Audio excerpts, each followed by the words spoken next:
ಪೊರಕೆ ಬಗ್ಗೆ ತಿಳಿಯಲೇಬೇಕಾದ ಮಾಹಿತಿಗಳು. ಸಮಯ ಮಾಡಿಕೊಂಡು ದಯವಿಟ್ಟು ಪೂರ್ತಿ ವಿಡಿಯೋ ನೋಡಿ. ಪೊರಕೆ ಮಾತೆ ಮಹಾಲಕ್ಷ್ಮಿಯ ಸ್ವರೂಪ ಎಂದು ಹೇಳಲು ಒಂದು ರಹಸ್ಯ ಕೂಡ ಇದೆ.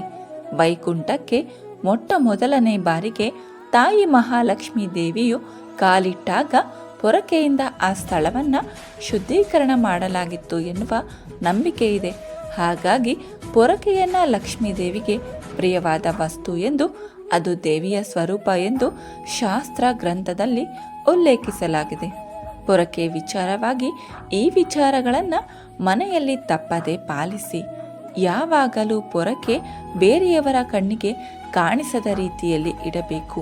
ನಿಮ್ಮ ಮನೆಯ ಇತರ ಸದಸ್ಯರ ಕಣ್ಣಿಗೂ ಕೂಡ ಕಾಣಿಸದ ರೀತಿ ಇಡಬೇಕು.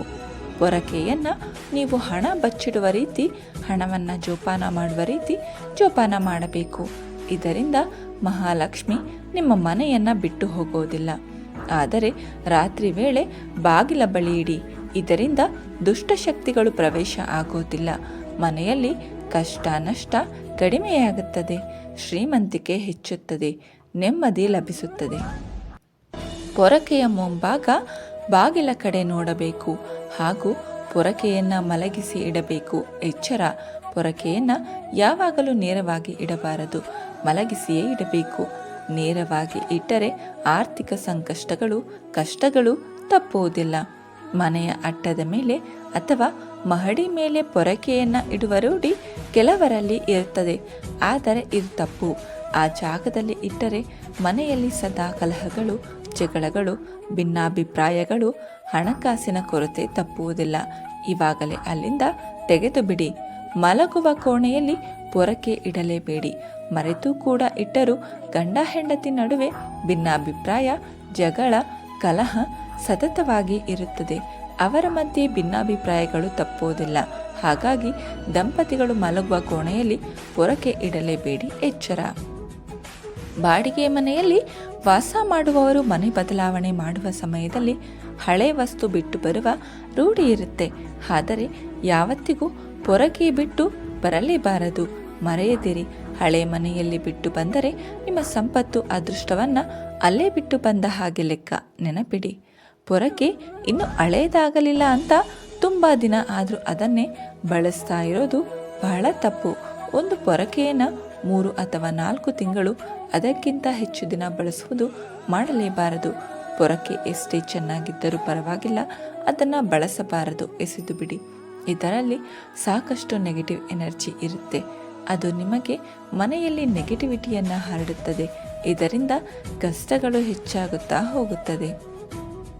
ಪೊರಕೆಯಿಂದ ಯಾವುದೇ ಕಾರಣಕ್ಕೂ ಕಾಲನ್ನು ತಾಗಿಸಬಾರದು. ಇದರಿಂದ ಮಹಾಲಕ್ಷ್ಮಿಗೆ ಅವಮಾನ ಮಾಡಿದಂತೆ. ಮನೆಯ ಸದಸ್ಯರಿಗಾಗಲಿ, ಮಕ್ಕಳಿಗಾಗಲಿ, ಪಶು ಪ್ರಾಣಿಗಳಿಗಾಗಲಿ ಹೊಡೆಯುವುದನ್ನು ಮಾಡಬಾರದು. ಇದು ಸಿರಿ ಸಂಪತ್ತಿನ ಮೇಲೆ ಕೆಟ್ಟ ಪರಿಣಾಮವನ್ನು ಬೀರುತ್ತೆ. ಆಹಾರ ಪದಾರ್ಥಗಳು, ದಿನಸಿ ಪದಾರ್ಥಗಳು ನೆಲದಲ್ಲಿ ಬಿದ್ದರೆ ಬಟ್ಟೆಯಲ್ಲಿ ನೀಟಾಗಿ ಕ್ಲೀನ್ ಮಾಡಿ ನಂತರ ಆ ಜಾಗವನ್ನು ಕಸಪೊರಕೆಯಿಂದ ಗುಡಿಸಬೇಕು. ಇಲ್ಲದಿದ್ದರೆ ಅನ್ನಕ್ಕೆ ಕೊರತೆಯುಂಟಾಗುತ್ತದೆ. ಮನೆಯಲ್ಲಿ ದಿನಸಿ ಪದಾರ್ಥಗಳು ತುಂಬಿರೋದಿಲ್ಲ. ಪೊರಕೆಯನ್ನು ಬಚ್ಚಿಡಲು ತುಂಬ ಶ್ರೇಷ್ಠವಾದ ದಿಕ್ಕು ನೈಋತ್ಯ ದಿಕ್ಕು. ಆ ದಿಕ್ಕಿನಲ್ಲಿ ಪೊರಕೆಯನ್ನು ಮಲಗಿಸು ಇಟ್ಟು ನೋಡಿ. ಅದೃಷ್ಟ ದಿನಗಳು ಹೆಚ್ಚಾಗುತ್ತವೆ. ನಂಬಿಕೆ ಇಟ್ಟು ಖರ್ಚಿಲ್ಲದೆ ಈ ಕೆಲಸ ಮಾಡಿ ನೋಡಿ. ಖಂಡಿತ ಒಳ್ಳೆಯದಾಗುತ್ತದೆ. ಆದರೆ ಯಾವುದೇ ಕಾರಣಕ್ಕೂ 2 ಪೊರಕೆಗಳನ್ನು ಜೊತೆಯಲ್ಲಿ ಇಡಬಾರದು. ಜಗಳ, ಕಲಹ, ಮನೆಯಲ್ಲಿ ಸದಾ ಕಿರಿಕಿರಿ ಉಂಟಾಗುತ್ತದೆ. ದಯವಿಟ್ಟು ನಿರ್ಲಕ್ಷ್ಯ ಮಾಡಬೇಡಿ. ನಂಬಿಕೆ ಇಟ್ಟು ಪಾಲಿಸಿ ನೋಡಿ. ಎಲ್ಲರಿಗೂ ಶುಭವಾಗಲಿ.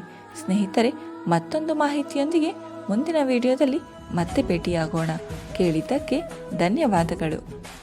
ಈ ವಿಡಿಯೋ ನಿಮಗೆ ಇಷ್ಟವಾಗಿದ್ದರೆ ದಯವಿಟ್ಟು ಲೈಕ್ ಆ್ಯಂಡ್ ಶೇರ್ ಮಾಡಿ ಹಾಗೂ ನಮ್ಮ ಯೂಟ್ಯೂಬ್ ಚಾನಲ್ನ ಸಬ್ಸ್ಕ್ರೈಬ್ ಮಾಡಿಕೊಳ್ಳಿ. ಫೇಸ್ಬುಕ್ ಪೇಜನ್ನು ಫಾಲೋ ಮಾಡಿ.